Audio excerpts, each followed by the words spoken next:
মনটাকে যখন বুঝতে পারি না, চারদিকের নীরব টেনশনগুলো মাথায় আসে, পারিবারিক, ব্যক্তিগত, সমষ্টিগত যে সমস্যাগুলোই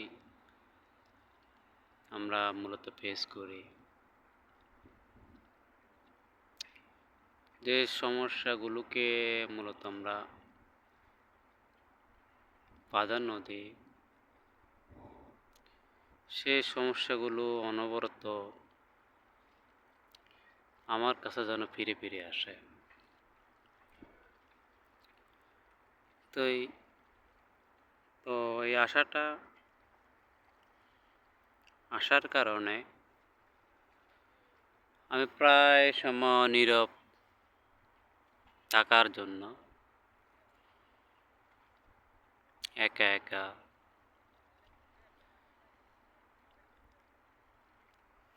ওই বিশাল আকাশের দিকে তাকানোর জন্য, বিশাল সাগরের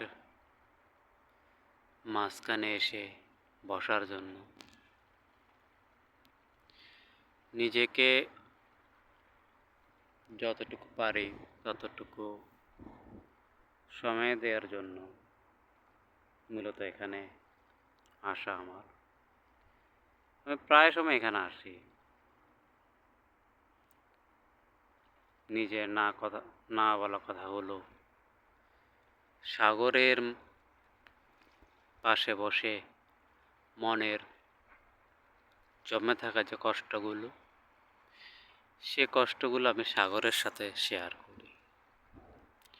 ও বিশাল আকাশের সাথে সেই কথাগুলো শেয়ার করি।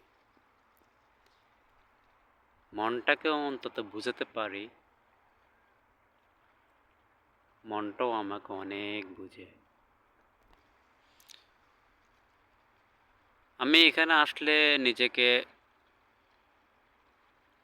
তৃপ্ত মনে করি। এখানে আসলে আমার মনের কথাগুলো ও আকাশের দিকে তাকিয়ে বলতে পারি, যতটুকু বলা যায়, পারা যায় এতটুকু।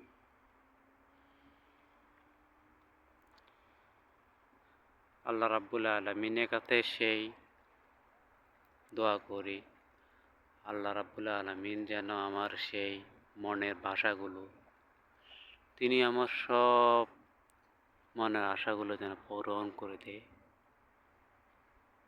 তিনি যেন আমার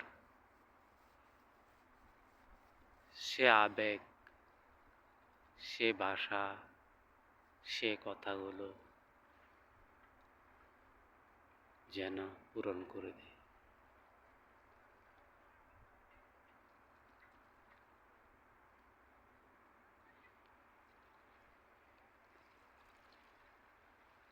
এ সাগরের ভিতরে যে মাছগুলো থাকে না,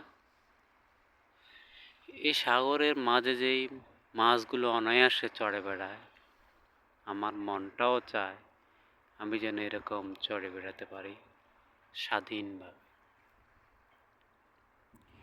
যেখানে কোনো হতাশা নেই, নেই ক্লান্তির চাপ, সেই রকম একটা জীবন খুঁজে আমি যেন সেই জীবনকে উপভোগ করতে পারি। আল্লাহ তাআলা আমার যেন সহায় হন। আমিন।